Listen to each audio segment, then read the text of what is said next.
Good afternoon, everyone. This is Ann Lichter with the Center on Rural Innovation. Welcome to our webinar. We'll be talking about the Rural Innovation Initiative today, and we're thrilled that so many of you are joining us from across the country. Before we get started, I just want to share a few details. We are muting microphones of participants today, so if you have a question, and we do encourage questions, please use the Q&A feature at the either the top or the bottom of your screen to send in your question. You can even do a thumbs up and vote on other questions that are submitted that you would love to hear us answer. At the end of today's presentation, we'll have a few minutes to get through as many questions as we can. We will be recording this webinar and posting it on our website within a few days so that you can reference it and share it with others, which we encourage you to do. So now I'd like to turn it over to my colleague, Matt Dunn, who will introduce our organizations and get us started. Good afternoon, everyone. We are so excited to be with you and sharing the next iteration of the Rural Innovation Initiative. My name is Matt Dunn, and I am the founder of the Center on Rural Innovation and Rural Innovation Strategies. The Center on Rural Innovation is a 501c3 committed to helping to close the rural opportunity gap, and we work in partnership with our sister organization, Rural Innovation Strategies, Inc., to be able to make sure that we can bring all available resources to addressing this important problem. We are going to walk you through a bit about the strategy that we have, as well as the Rural Innovation Initiative. But all of this is a partnership with the Economic Development Administration in order to be able to bring technical assistance to communities in rural America so that they can build their entrepreneurship ecosystems. So what I'm going to do is give you a quick introduction to myself, and then turn it back over to Anne so that she can share backgrounds of the other people who will be participating in this webinar. I grew up in rural Vermont, was involved in public policy and tech, was the head of AmeriCorps Vista for a period of time, and then ran community affairs for Google from White River Junction, Vermont, and came to standing up the Center on Rural Innovation and Rural Innovation Strategies, Inc., out of a deep concern over the growing chasm between rural economies and the rest of the country. And delighted to be here with you all for this second iteration of the Rural Innovation Initiative. Anne? Great, thanks, Matt. I joined Matt at the Center on Rural Innovation as our Director of Strategic Partnerships.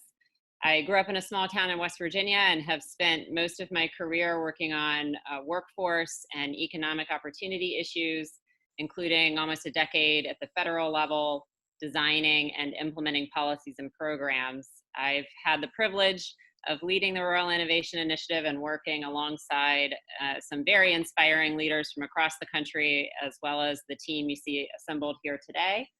And I'm thrilled to have our EDA colleagues with us. We are joined by Emily Miller, a senior advisor in the Office of Innovation and Entrepreneurship, who focuses on access to capital and strategic initiatives. Emily is a former U.S. Army captain who served in Iraq and Afghanistan, is an entrepreneur who co-founded RISI, a for-profit social enterprise that imports premium ag products from Afghanistan, and was featured on Shark Tank. Our other colleague from EDA's Office of Innovation and Entrepreneurship is Craig Verstati, who's with us today. He leads the office. Craig is also a former Army officer and tech entrepreneur who worked in the venture capital world and is now bringing those experiences to lead EDA's efforts to jumpstart regional economies through a focus on entrepreneurship and innovation-based jobs and businesses. And then we are very happy that Ryan Smith is also with us from the EDA. Ryan oversees EDA's National Research and Technical Assistance Program, which we'll hear more about in a minute. He leads the research agenda and manages the collection and dissemination of evidence and information surrounding the impact of EDA's programs. And finally, at the end of today's discussion, we'll have a video message from Neela Molgaard, who was one of the founders and executive directors of Red Wing Ignite, an innovation hub in Red Wing, Minnesota, that has participated in our Rural Innovation Initiative. Just briefly, I'd like to share what we'll cover during today's webinar. We'll give you an intro to the Rural Innovation Initiative and describe EDA's technical assistance programs and investment priorities. Matt will share with us why the Center on Rural Innovation is so focused on a new approach to rural economic development that is focused on the development of the digital economy ecosystem. We'll talk about the technical assistance process that is made available through the Rural Innovation Initiative, and then we'll have a little time for Q&A at the end. So just briefly, before we dive in on all of these different program features, wanted to share at a high level what we are doing through the Rural Innovation Initiative. First and foremost, we are partnering with rural community leaders as they develop their strategies and projects to spur new tech-enabled jobs and businesses with a focus on entrepreneurship. And we're partnering with those communities also as they prepare for and apply for federal grants and other funding opportunities. We take the insight that we gain from this technical assistance program and share that with EDA and other federal agencies to provide recommendations on how to make programs more accessible to rural organizations. And then finally, we're building a network of rural innovation communities to accelerate the learning and to bring resources to their work on the ground to ensure success. So now I would like to ask our colleague Ryan Smith to give us an overview of the Research and Technical Assistance Program and EDA's priorities. Ryan? Thanks, Anne. Just wanted to welcome everybody to the webinar. I'm really happy that everybody could be on. And the reason that we're talking a little bit about EDA's Research and National Technical Assistance Program is because that's how the work that RISI is performing, which is direct technical assistance to communities in support of economic development goals, is funded through the National Technical Assistance Program. So EDA has a couple programs that are specific to this national scope work. Research is exactly what it sounds like. It's to build knowledge and measure impact through program evaluations or impact evaluations based on EDA's portfolio. This is a cool eligibility that EDA has. Not all federal programs have it, and so we're lucky to have it, and it's great for us. It helps inform how EDA is impacting the economic development ecosystem. The other program that is the NTA part of our NTA is National Technical Assistance. And so this is direct engagement with communities or stakeholder groups that is specific to EDA programs or specific to EDA goals. And so in this case, EDA was particularly interested in working with rural communities, both for measuring innovation and entrepreneurial purposes, but also just generally to understand what else is going on in the ecosystem of rural communities. And so both of these programs are really focused at EDA learning more about what it can do to better support ecosystems. Both of these programs are fit broadly within EDA's purview and EDA's investment priorities. So let's talk a minute about what these are. So for recovery and resilience, this is really important. EDA is focused when it comes to this investment priority on disaster resilience, long-term economic recovery, and resilience in the economic sense. Is a region ready to be competitive over a broad period of time because it's responsive to potentially changing economic conditions? Critical infrastructure, this can include broadband, certainly. It's also your water, sewer, roadway, rail spurs, these kinds of infrastructure-focused investments that help to support the ecosystem. Workforce development and manufacturing, these are critical areas that EDA focuses on, predominantly in the supporting workforce development goals through infrastructure type investments. EDA doesn't really fund workforce training or skills components, except in that they are related to some broader economic development goals. Obviously, promoting exports and foreign direct investment, this is based on EDA's recognition that these are critical engines to regional development. And of course, opportunity zones has been a big focus of EDA for a little over a year, for the last year or so. And EDA wants to be a leading focus in terms, or a leader focusing in terms of opportunity zones throughout federal investments, local investments, state, regional, county investments in support of opportunity zones. Great, thanks, Ryan. And now I'm going to ask Craig Burstati to kick us off with a discussion around the Regional Innovation Strategies Program. Awesome. Thanks, Ann. So I've really had an awesome time. I've been privileged to manage this program over the years. We started the Regional Innovation Strategies Program in 2014. The first time I ran the challenge, it was $10 million. It was nearly the same as it is today, but over the years, the demand from communities and the popularity of this type of economic development has really risen, and we anticipate receiving something between $30 or $31 million in fiscal year 20 for this program.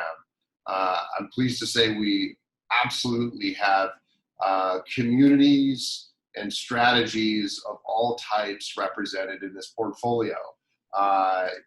It is really focused on a community's strengths and what they do best with respect to entrepreneurship and innovation. So with that said, that is why we have such diversity. We have clean technology business accelerators. We have hardware manufacturers, software, ag tech, and anything and everything in between. If you take a look at our portfolio over the years, and we do have a program website listed at the bottom there, there are project profiles that go all the way back to 2014, that original cohort of investments. So collectively speaking, this program represents over $200 million in innovation and entrepreneurship investment. So I just wanted to emphasize that to encourage you all, because I know everyone on this webinar is coming from different corners of the US and is in different phases, or I should say stages of their economic development. And I hope that if you take a look at our portfolio, and here's some with a little more details from Emily Miller here in a second, that this resource, this program could be a resource for many of you. And if it's not, 100%, that is okay. Some of the things that Ryan just discussed, as far as our other investment priorities, which focus on some of our investment tools, maybe those might be useful for you as well. So Emily, could you give us a few more details about these two specific grants? Yeah, absolutely. So let's dive deep into the I-6 challenge. So this is really historically in this last cohort what Center on Rural Innovation worked towards specifically. So the I-6 challenge, first off, ensure that you're an eligible entity. We, as Craig mentioned, have a very diverse array of organizations in this portfolio, everything from states, cities, tribes, all the way to institutions of higher education, nonprofits, public-private partnerships, and economic development organizations. So You know, we have a notice of funding opportunity that kind of dives deep into those eligible entities, but you know, I think the important point to hit home is that we are able to accommodate a very diverse array of organizations in this program. One thing that does make our program unique is that we do require a one-to-one match.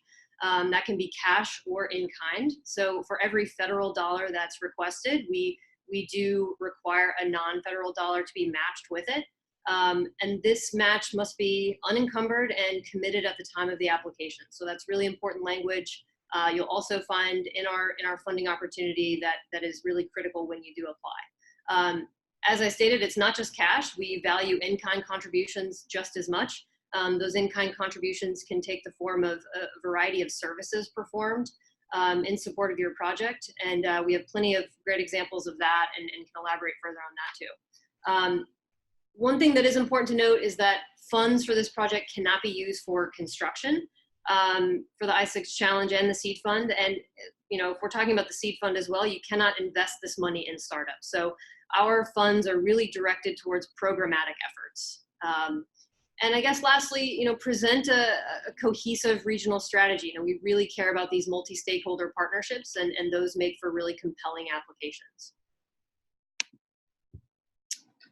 And just to further on that, so the I6 program, we can award up to $750,000. Again, that's a one-to-one match required. So if you request up to $750,000 or you request $750,000, you have to bring $750,000 of non-federal match to the table. It could be cash or in kind.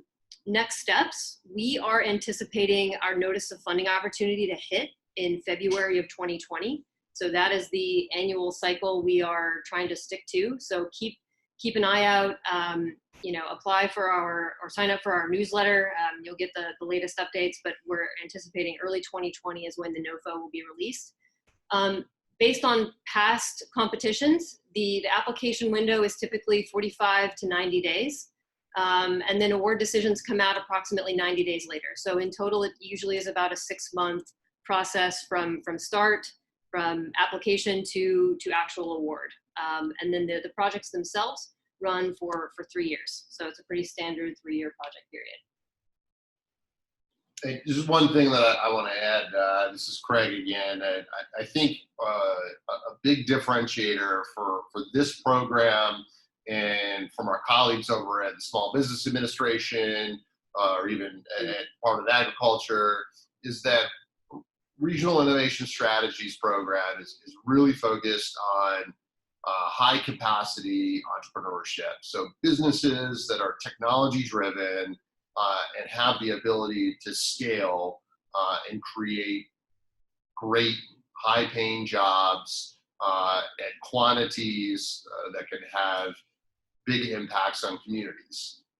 Now I say that and I fully recognize that this is a rural community focused webinar, and many of you in your hometowns right now might be getting a little nervous. Well, we also look at economic impacts on a relative basis. So a technology company that has potential for 10, 20, or 50 jobs in a rural community is exceptionally more impactful than other technology firms in urban areas that might be 10x that. So this is really about unlocking the innovation potential of your respective communities. So I want to emphasize that, your respective communities. So I talked about the volume of investments we've made over the years. There may be a tendency to want to compare against all the previous grants that we've made. Take a look at those, but just to get a flavor of the types of projects we've done, don't look at that as prescriptive or exclusive. Thanks. Excellent. Thank you so much, Craig and Emily. And now, Matt, we'd like to turn it back over to you. Great. And with that context, I want to dive a little bit into our approach as RISI. We've been working with the EDA for a year now and have had our first cohort go through the sprint and brought them together. And we are super, super excited to be able to engage with a new group of communities to work with us. But just as a little bit of background about how we arrived at the kinds of activities that we'll be focusing on with the next Rural Innovation Initiative, one, to give you a little context about what is motivating us and why we're doing explicit work in rural places. And the first is that we are facing right now the largest rural opportunity gap in history. And this all started with the Great Recession, where everyone came crashing down, but urban areas came roaring right back, rural places, not so much. And there were two real drivers to this that we've focused on. One was automation and globalization of traditionally rural industries, whether it was forestry or agriculture or lower cost manufacturing. And the other was the decline of entrepreneurship in rural places, even in proportion to population. And as a result, there is less than 1% of all venture capital investments go to entrepreneurs in rural areas. And we've even seen a consolidation even from the 1990s of where startups are taking place. They're more and more concentrated in fewer and fewer very urban places. And as we know, the entrepreneurs of today are the employers of tomorrow. And so when we started Rural Innovation Strategies, and we're so excited to work with the EDA on this particular initiative, it was to be able to hit these two issues head on, both on the kinds of jobs that will be resilient to automation moving forward, as well as creating the kinds of capacity in local companies that would be able to support them and to grow that kind of wealth locally in rural places. Now, I want to be clear that we recognize that a healthy rural economy is going to require a bunch of different things. It's going to need the kind of infrastructure to be able to compete. You've got to continue to lean on those rural strengths that can only happen in rural places like forestry and agriculture and certain kinds of energy production and the like. Got to keep building that workforce to make sure that it's ready for the next century, and there are opportunities in reshoring. But because we're trying to address the issues of automation and entrepreneurship, we've been focusing on the digital economy, because what it does is actually give ownership over those kinds of jobs and that kind of economic growth at the rural level, so that you're not just having automation happen at a rural community, you're actually being able to benefit from that. And so that's why we're focusing on digital economy jobs, allowing folks in digital economy jobs to be able to be successful with remote work, and then the entrepreneurship to be able to keep that value right there in those communities. Next slide. Now, the key is trying to change from what has happened traditionally in a lot of rural places, and we've seen this play out, which is that a rural community sees the writing on the wall, knows they need to be able to move into more resilient jobs, and they do a bunch of training in computer science for folks locally, and then those folks move. And that doesn't actually lead to benefit in the long term. And that's why we believe we need to take a holistic ecosystem approach. And in order to be able to do an ecosystem approach, which is the idea that you're addressing a variety of different elements that can all build off of one another, we think you need to focus on three major areas. The first is the foundational elements that are necessary for a community to be able to build a thriving digital economy ecosystem. The next is the direct drivers, or the programs that can actually lead to a stronger digital economy. And then, of course, the outcomes, which are the quality digital employment with good paying jobs, as well as the local entrepreneurship to build those companies that can take advantage of that digital skill community and also grow wealth locally. To dive a little bit deeper, we see there are 7 key foundational elements. You've got to have the broadband infrastructure, and that's one of the reasons that we look for communities that have already solved for that already have high-speed internet going to their community. You need to have basic levels of public safety and public sector leadership and support. You want to have an attractive downtown where you can create density and allow people to live, work right in that area, because it's easy to do density in a very urban area. It's harder to do it in rural, and you've got to do it with intention.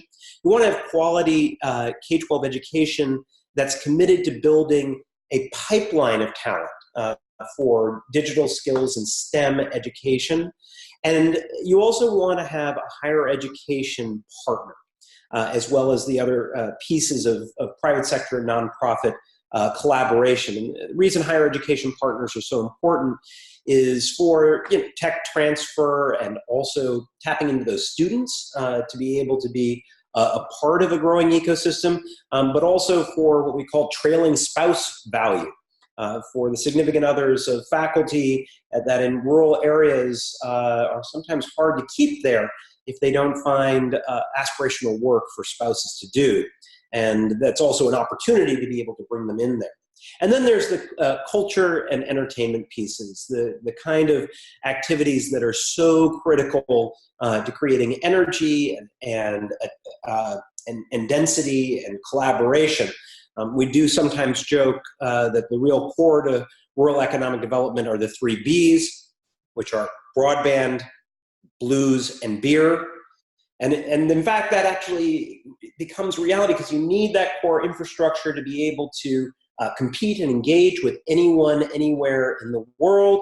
But you also need that energy and set of activities that attract people there and allow for them to have those virtuous collisions, both in social time as well as at work. Moving on to the key direct drivers, and these are the kinds of activities that we have seen as critical to creating these kinds of ecosystems. You've got to have access to capital that can come in various forms, but has to be willing to make bets on early stage companies. You need to have entrepreneurship support and incubation to de-risk the startups for the entrepreneurs and to give them a better chance of being successful.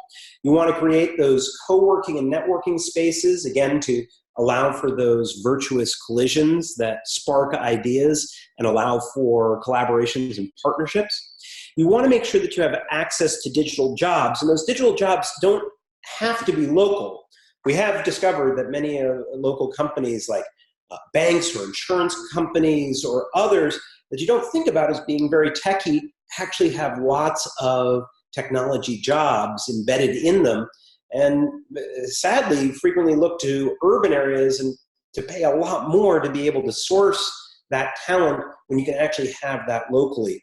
We're also very focused, though, on allowing for people who have computer science capacity and technology skills to be able to access jobs that are from away.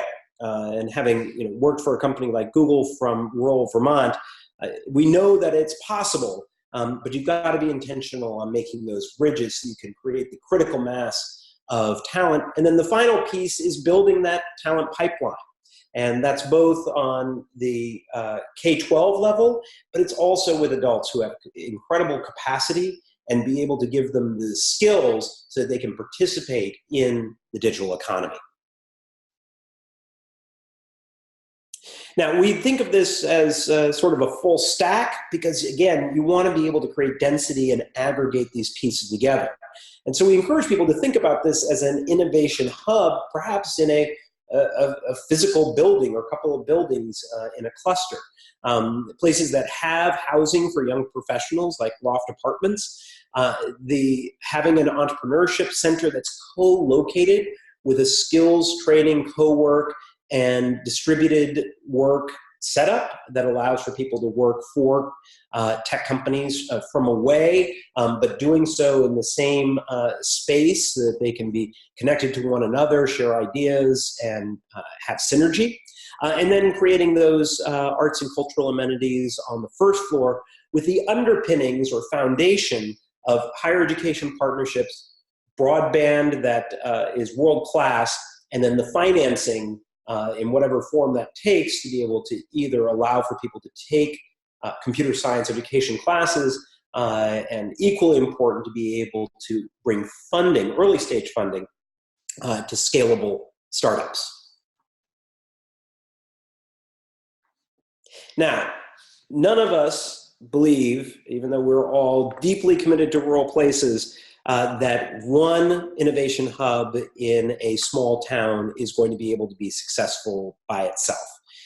Because the problem is that you don't have the deal flow or the talent flow to attract investors or to attract significant hiring partners to be able to come in. Because an investor is not going to spend a lot of time with an individual innovation hub that might have 8 companies going through it. But if you create a collaborative in the way that we're doing, you can have network value. You can aggregate those startups into a pool of 200 or 300 startups, and then attract the kind of investors who can find the 2 or 3 companies that actually fit their thesis, and they'll take pitches all day. The same on hiring partners. They're wanting to make sure that if they need suddenly 20 or 30 coders, that they can find those, and having that opportunity across an entire network allows for rapid response and creating opportunity all the way across the board.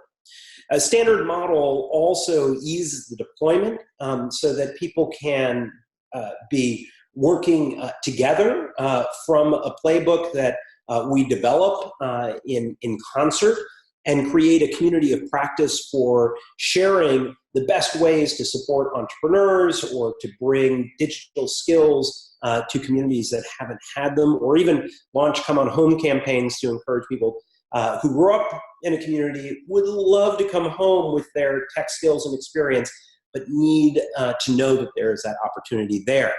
This increases deal flow, as we mentioned, and creates a pooled set of startups.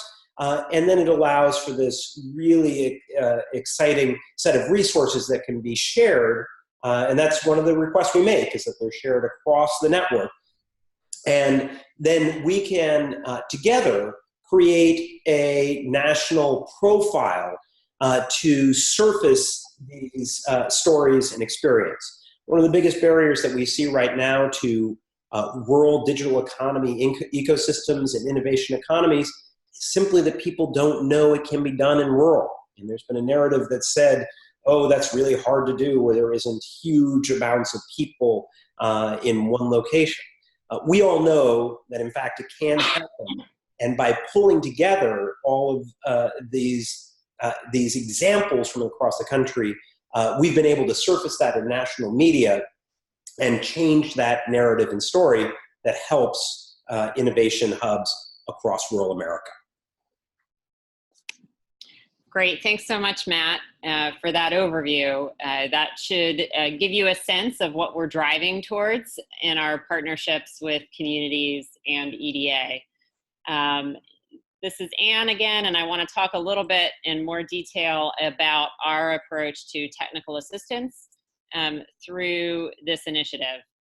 And I want to emphasize that the technical assistance model that we've developed through RISI with Corey's support is really our own.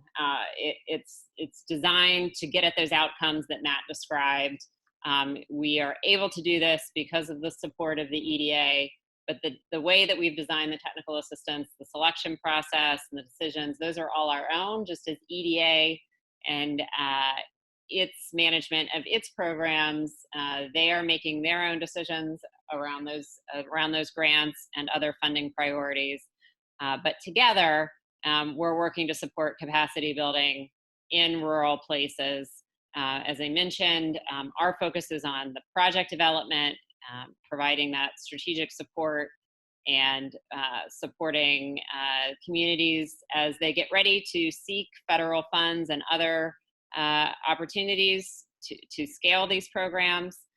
Then we're partnering with EDA to provide insight into how to do this work in rural places. And finally, that network that Matt just described is a big part of the value that we're building into the Rural Innovation Initiative. So I can't emphasize enough, and we do get this question, if you're selected for the Innovation Initiative, does that mean that you're getting an EDA I-6 grant? No. Does that mean that Corey is giving you a grant? No. We are not in any way able to guarantee that as a result of participating in the initiative, you will secure federal or private grants. What we can guarantee is that we will provide strategic technical assistance that will move your thinking forward, will build your plan and bring it to a new level of maturity, that will bring you into a community of other rural leaders who are doing this type of work, and that will bring resources to support you in your efforts. And to be a little bit more specific about what exactly happens once you're working with RISI through this initiative. When we partnered with communities, it really is a partnership. We're counting on you to bring to the table all of the key leaders and the best thinking. You know your communities, you know your strengths.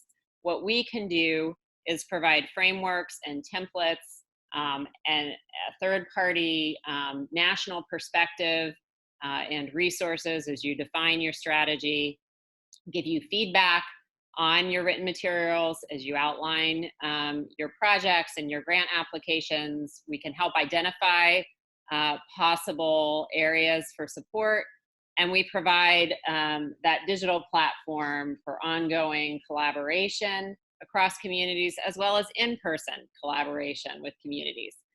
We are not writing grant proposals for you or creating the strategy for you.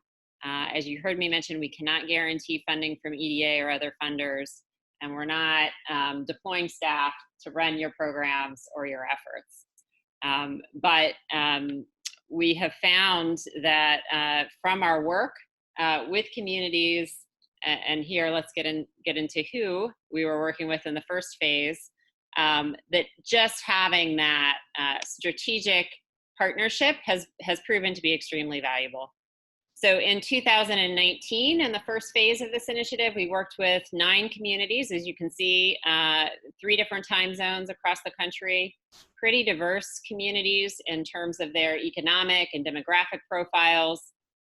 8 of those communities went through a very fast-paced sprint in the first quarter of 2019. 4 of them, we were able to do site visits, and the other 4 we supported virtually. All 8 of those communities submitted Regional Innovation Strategies I-6 grant applications.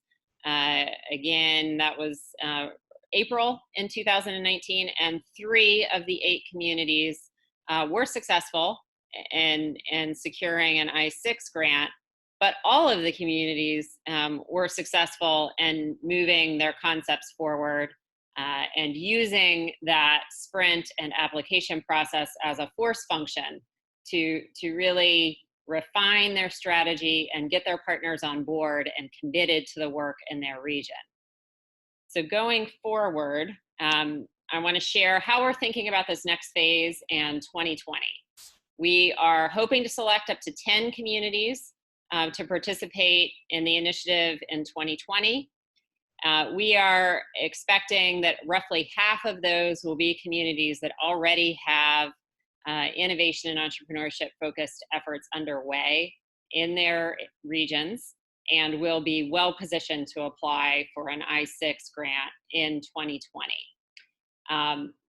We've heard from all kinds of communities, and as Craig mentioned, we know you're all at different stages of this work, and so we expect that roughly half of this cohort of 10 will be communities that are at an earlier stage or a different stage and need more time to develop their emerging projects. We will work with them to refine their strategies And while they may not be ready for the I-6 grant application this year in 2020, they may be a fit for other EDA or Fed programs on their way to building the capacity to scale innovation and entrepreneurship-focused efforts. Within that cohort of 5, we expect to identify 1 or 2 that fit EDA's criteria for economic distress. But all 10 of these communities, once they make it through the technical assistance process, will be able to join our network. And as Matt said, that's really where we see long-term value. And towards that end, with every community we work with, we really ask not only for your time commitment to leading the work in your region, but your time commitment to participating in the network, and really helping to build this collaborative across rural communities throughout the country. So just to touch upon the key attributes that we're looking for and selecting communities to participate in this initiative.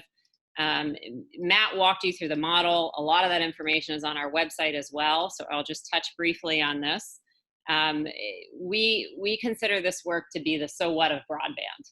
You know, it is great to get that infrastructure in place and critically necessary in rural areas, but to fully leverage its potential with a focus on digital economy, businesses, and jobs, you have to have a strong strategy in place to do that. So we'll be looking for communities that are actively working to leverage that infrastructure and to capitalize on the opportunity zones in their region, to be working very closely with higher ed partners for all of the reasons that Matt described. And most critically, we need to be assured that there's a strong commitment at the local level from the public and private sector leaders to be doing this type of work. And finally, you saw in the earlier visual where we have been working. We're hoping that with this next cohort, we can expand into some new regions and new states to build out the network. In terms of timing, we ask that you get your applications in by November 18th. We have a very brief form on our website. It's not a high burden to tell us more about your community. We've already started doing some video interviews with community applicants who've submitted their forms. We intend to make our decisions in December. And if we're able to line things up in time, we may do our first site visits in those communities before the holidays in December. But the majority of the site visits and the intense beginning of the sprint, particularly for those communities that are planning to apply for the I-6 grant in 2020, those site visits will happen in January. We'll help you get on your way to get ready for that grant competition. And then for the other 5 or so communities that are on a bit different timeline, we'll start that second group of site visits in the spring.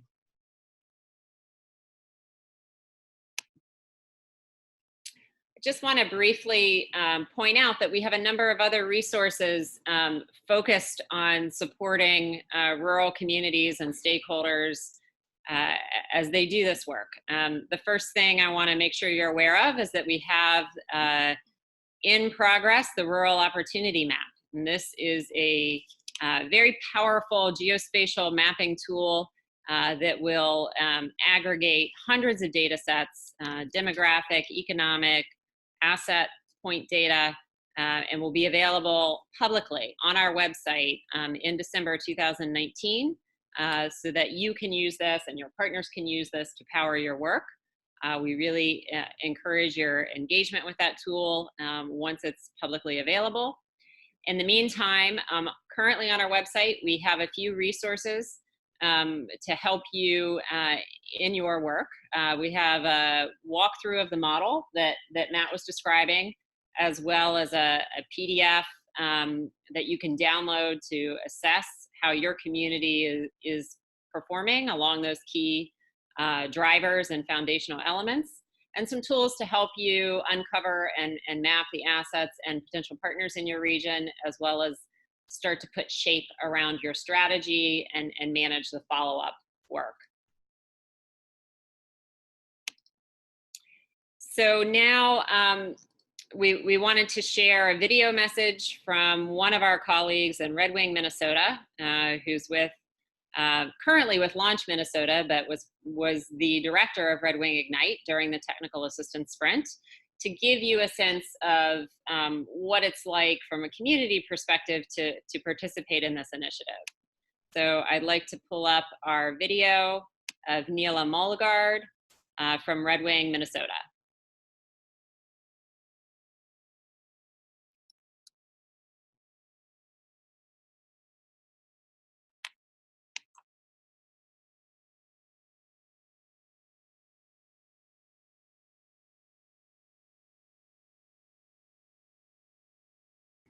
Hi, I'm Neela Mulgard. I am from Red Wing. We are a town of about 16,000 people nestled on the Mississippi River, about 45 minutes from the Twin Cities and 45 minutes from Rochester, Minnesota.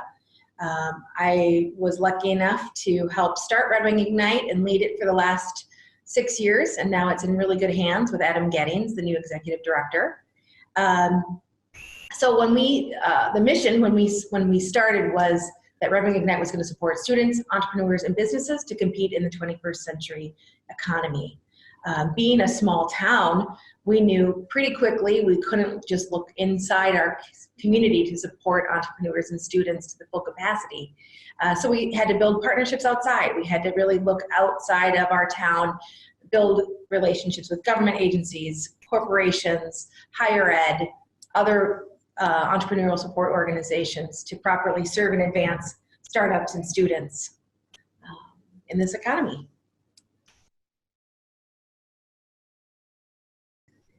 Yes, for all of you that are listening, you know already that this work is really hard, and to create an innovative ecosystem in a rural environment, it takes different tools. And so what we had to do is, we don't have the density that large urban areas have. You need that density of people and talent and resources to build that innovative ecosystem. And so that's what we started to do. The problem is to find funding for that to continue our efforts. A lot of the language that we used when we were launching was new to small rural towns: co-working space accelerator, angel funds. And so when we tried to seek national grants, federal grants, state grants, our town was prosperous. So we kind of fell in between. We weren't big enough as a large urban city, but we weren't economically deprived as a small town. And so the opportunity to work with Corey and RISI was really advantageous for us.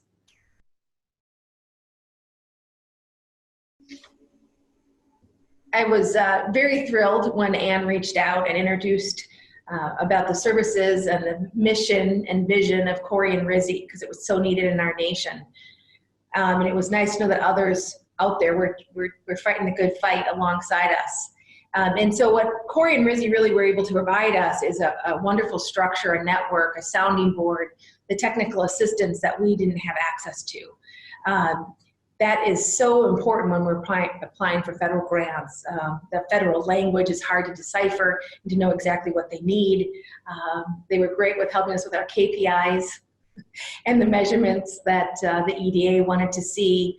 And just the insight on a national level, working with other communities and seeing the best practices that were happening nationally was affirming that we were on the right track and doing the right things. So this work is super important, as all of you know, and relationships are fundamental. And so to have the network of other Corey RISI sites and the partnership on the national level only enhances the work that we do locally.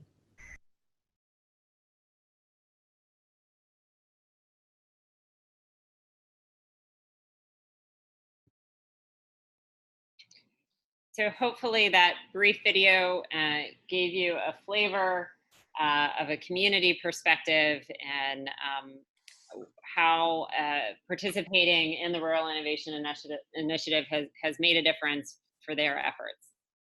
And now I think we're going to. Yeah, I'll bring you home. Yeah, and then after Matt covers this, we'll have time to answer a few questions. So go ahead, Matt. Well, I just want to say how delighted we are with the turnout for this webinar. We are super excited about this next iteration of the Rural Innovation Initiative, having gotten the great learnings in collaboration with the EDA and all the communities that were in the first initiative, and to be able to apply those to the next cohort and engagement round. And so a couple things to take away. And the first one isn't on this slide, and I just want to remind folks, this is an application for technical assistance. This is not an application for funding. This is an application for us to be able to work with communities to be able to assist them in applying either this year or in a subsequent year for the kinds of I-6 resources and other federal resources that can help support entrepreneurial ecosystems in rural places. But if you want to be a part of that and participate in the Rural Innovation Initiative, please apply as soon as possible. It is not a complicated application, and you can get there through this website at ruralinnovation.us/rural-innovation-initiative / so please do apply, be thoughtful with the kinds of assets that you're talking about having or needing and the like, and we look forward to hearing from you. We will be then doing interviews on an ongoing basis starting this week, so that we can make sure that we engage with communities that are ready and excited to go as we make our selection process. The last time we had over 100 people apply to be a part of the Rural Innovation Initiative, and we could only handle so many. So do get the application in, and then anticipate that we're going to be engaging with you very soon. The applications are going to close on the 18th of November. So we have enough time to work with folks and understand who is ready to be able to do this, so that we can then notify communities of selection in December. And once we do that notification, it is off to the races. The other thing that I'm going to ask everyone to do is please fill out the survey that you're going to be getting later on today. This is an effort where we are learning every single day how to do this better, how to communicate with technical assistance better, what things would work, and that includes this webinar. So please fill out the survey, give us your feedback so that we can continue to improve on it, and also improve the way that we're working and supporting rural places. We can't tell you how excited we are. We've got an energetic group of communities from all across the country that are already working on the initiative, and we look forward to the next group joining us. All right, thank you, Matt. So we have a few minutes now. We can cover some of the questions that have come in via the Q&A chat feature. The first one I'd like to address is a question about the definition of a rural community. What's the definition we're using, and how do I know if my community qualifies? Because this is an EDA-supported program, we are using the definition that EDA uses for its programs, which is a census-based definition. But we encourage you, even if you're not certain whether you qualify within that census-based definition, because there are so many different rural definitions, you may already consider yourself rural, and we'll look at the service area for where your project is making an impact. And so again, as Matt mentioned, this is a pretty low barrier to apply, a brief application online, and we'll do the analysis on the rural definition. So please go ahead and submit your application. We have another question asking what are the direct costs of the program? And in going to assume they need to participate in the Rural Innovation Initiative and to be able to receive the technical assistance that we described, There is no fee to the community applicant that gets selected to be part of the Rural Innovation Initiative to receive that technical assistance. It's being funded through this cooperative agreement through the National Technical Assistance Program at EDA. And so the commitment on your end really is the staff time and the leadership time to put in the work. And then as you move forward, if you are applying for a grant program like the I-6 grant program, as you heard Emily describe, there is a matching requirement. So if you're putting forward your community strategy and a grant application for that program, you will need to have raised the matching dollars, whether it's cash or in-kind combination, to be able to have a valid application. There is a third question I'm going to address briefly on opportunity zones and then ask Matt to chime in. There was a question about whether opportunity zone is a requirement for this program and how near do you need to be to an opportunity zone. I'm going to just briefly say that we're looking for an opportunity zone in your region as part of your strategy. And I'm going to let Matt talk a little bit about why we've identified that as a selection criteria and why we view it as a critical factor.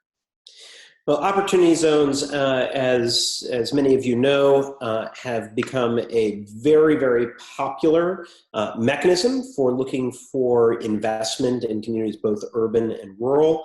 They are largely in places that have economic need, at least that's how those census tracts are being defined. And it's also a priority for the EDA. In addition, we're actively seeking investors who are willing to consider investment in early stage companies in rural areas to begin with. And the opportunity zone legislation and tax treatment makes it that much more attractive to them. So that's the reason we have encouraged folks from at least having a new market tax credit designation for one of their census tracts, and ideally an opportunity zone in those census tracts to encourage that follow-on investment to help support the ecosystem as it starts to take off. Great. Thank you, Matt. Let's see, I'm just looking through the questions here. How many communities can apply jointly? So if that question is about applying to the Rural Innovation Initiative, and there are a few of you that are already working together closely within your region, just make that known on your application. And as I mentioned earlier, we're not making our decisions based on the applications alone. You know, we do our own due diligence and research, and we'll have conversations with you to understand who's at the table and who your key partners are and how you're working together. So if you're talking about applying to receive technical assistance, there's no limit if you're working with another community in your region. We also have a question asking, how can university centers assist their rural communities as they seek to apply for this? And so I'm going to assume that's talking about the EDA funded university centers. And my first reaction would be that if you are with the university center and you're already working with rural communities in your region that you think would be a good fit for this program, or you'd like to make them aware of it, please do. Let them know about it, encourage them to review our information and submit an application. And if you are already working with that community, there are multiple ways you can support them on their strategies. Yeah, this is Bernadette Grafton. I'm the University Center Coordinator for EDA. I would also recommend that if you if you see a need that your rural communities have that you're able to fill, by all means, do that. I mean, we encourage you to partner with the rural communities in whatever way makes sense for you and your the scope of work that you have in your EDA award, or even outside of that capacity. We would encourage partnerships through this. Yeah, this is Craig Bristati, and I'll second that with emphasizing Bernadette's point on whatever makes sense, quote, whatever makes sense. I think it's important as we consider strategies to seek assistance or to seek program funding, to be honest with yourself as an organization and your partners about any the likelihood and sensibility of any partnerships, because we have seen some exceptionally compelling and impactful partnerships over the years, but equally, and unfortunately, sometimes more often than not, we see some exceptionally confounding and labor-intensive partnerships where folks might focus more on quantity over quality, for instance, where if we bring a dozen partners to the table, will that be a compelling proposal for EDA or for RISI? Certainly encourage folks to be collaborative and support one another as long as it makes sense. Thanks. Absolutely. The voice of realism at the table, as you all know, and as you heard Neela and Matt and others reference during today's conversation, this is hard work. So we have to be realistic about aligning the partners around the strategies that make sense for our regions. You all are well positioned to do that. And we're really happy that you're focused on this work. Thank you for joining us today. And with the work that we are all doing in multiple ways across the nation, we are excited about the possibility of how these partnerships can bring 21st century prosperity to our rural communities. So thank you all for joining in. This recording will be made available on our website. Please fill out that survey that Matt mentioned that'll be coming your way later this afternoon. And if you haven't done so already, submit an application because we really want to hear from you and continue this great work. Thank you all for your time, and we will talk again. Goodbye.